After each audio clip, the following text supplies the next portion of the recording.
तो एक ख्याल है कि बिन बादल तो कभी बरसात हुआ नहीं करती, मेरी खूबियाँ भी मेरे दिल को अब छुआ नहीं करती। कि बिन बादल तो कभी बरसात हुआ नहीं करती और मेरी खूबियाँ भी मेरे दिल को अब छुआ नहीं करती। और तुम जो सोचते हो वो बस तुम्हारी रहे, मियाँ आजकल ऐसी लड़की हुआ नहीं करती।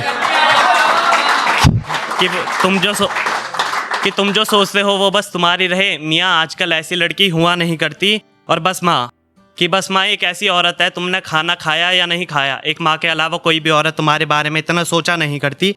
और हर औरत तवाइफ नहीं होती, कि हर औरत तवाइफ नहीं होती। अपना और अपने बच्चों का पेट भरने की बात ना हो तो कोई भी औरत अपनी मर्जी से अपना जिस्म बेचा नहीं करती। और माँ बाप की इज्जत का जरा भी लिहाज नहीं और सुरूर चढ़ा है मोहब्बत का। क्यों भगाने से पहले बेटा या भागने से पहले बेटी माँ बाप की इज्जत का बिल्कुल भी सोचा नहीं करती। और रेप की खबर मिलते ही माइक और कैमरा उठा के चल दिए। 2 दिन की टीआरपी के लिए पीड़िता के माँ बाप का दर्द भी आजकल के ये मीडिया देखा नहीं करती। और कुछ इस कदर रहा बीमार मैं, दवा छोड़ो अब तो दुआ भी मुझ पर कुछ असर नहीं करती।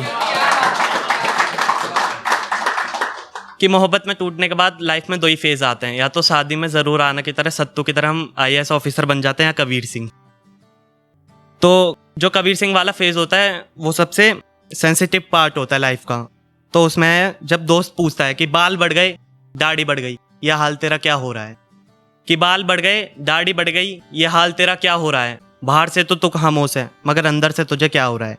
तो दोस्त एक रिप्लाई दे रहा है कि उसके जाने के बाद है दोस्त खुद को संवारने का भी मन नहीं करता। उसे क्या फ़र्क पड़ेगा कि खाना खाया या ये बगैर तो उसकी याद में भूखा रहा है। और ये जख्म पर नमक तक डाल के देखा, सब कुछ बेअसर है। बस उसको रकीब के साथ देखकर ये दुख है जो और ज़्यादा दुख रहा है। और मेरी हालात देख मेरी माँ रोज़ पूछती है, बेटा ये किसका गम है जो तू इतना ज़्यादा सूख रहा है। कि बेटा ये किसका गम है जो तू इतना ज़्यादा सूख रहा है। और मेरी बात मान भूल जा उसको, दिल से कह रहे भाई कि मेरी बात मान भूल जा उसको। मैंने देखा है वो रकीब के साथ ज़्यादा खुश रहा है। और मैं उसको भूल जाऊं या उसको याद करूं, दोनों एक ही बात है। मैं उससे मोहब्बत करूं या खुद को बर्बाद करूं। एक लिखा था कि जो दिखाए हैं सपने अब उन सपनों को राख करना है। कि जो दिखाए हैं सपने अब उन सपनों को राख करना है। ऐ खुदा मुझे तेरे पास आके उसके हर गुनाहों का हिसाब करना है। और वो खेलती है रकीब के साथ खेल देर रातों तक, लगता है उसको वक्त से पहले खुद को जवान करना है। और कितना झूठा वक्त बिताया उसने मेरे साथ, अब उस वक्त को मुझे बड़ी फुर्सत से याद करना है। और वो हो गई हम बिस्तर रकीब के दुखड़े सुन के, मतलब जख्मी लोगों से मोहब्बत है इसलिए मुझे खुद पर भी जुल्म बेहिसाब करना है। और झूठी मोहब्बत मतलब बर्बादी, ये बात पता थी मुझे, फिर भला क्यों इस शायर को उसकी मोहब्बत में खुद को बर्बाद करना है। तो एक सीरियल है खुदा और मोहब्बत, उसकी एक लाइन थी बहुत मतलब अच्छी लगी थी, तो उस पर लिखा था कि मोहब्बत में बिछड़ना अगर नसीब है मेरा तो तू मोहब्बत में ताबीज़ बांधा कर। कि मोहब्बत में अगर बिछड़ना नसीब है मेरा तो तू मोहब्बत में ताबीज़ बांधा कर। तेरे कड़वे शब्दों से दिल टूट जाता है मेरा, तू अपने लहजे में थोड़ी मोहब्बत लाया कर। और ये कौन लोग हैं जिन्हें यादें सुकून देती हैं, तेरी यादें बिच में मर जासा, मैंने इतना याद ना आया कर। तो यह आखिरी पढ़ के अपनी जगह लूँगा। ये थोड़ा सीरियस टॉपिक था, रेप पर लिखा था। कि क्या हालत है देश की, सब लोग आँख और कान बंद करके सो रहे हैं। कि क्या हालत है देश की, सब लोग आँख और कान बंद करके सो रहे हैं। 8 महीने की बच्ची से लेकर 90 साल की औरत तक के रेप हो रहे हैं। कि 8 महीने की बच्ची से लेकर 90 साल की औरत तक के रेप हो रहे हैं। और 31,677 ये रेप के केस और होते।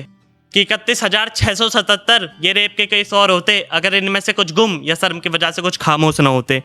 कि इनमें से कुछ गुम या शर्म की वजह से कुछ खामोश ना होते। और क्यों ये आंकड़े धीरे धीरे बढ़ रहे हैं।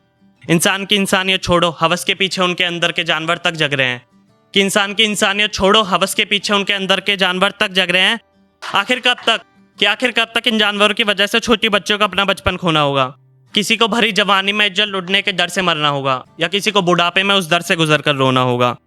कि हवस मिटाने के बाद जिस्म तक को आग लगा देते हैं। हमारा देश महान है इसलिए यहाँ रेप को महज एक्सीडेंट बता देते हैं। और कि हमारा देश महान है इसलिए यहाँ रेप को महज एक्सीडेंट बता देते हैं। और क्या इन्हें कानून का भी डर नहीं है। कोई इंसाफ करने वाला होता मगर नहीं है।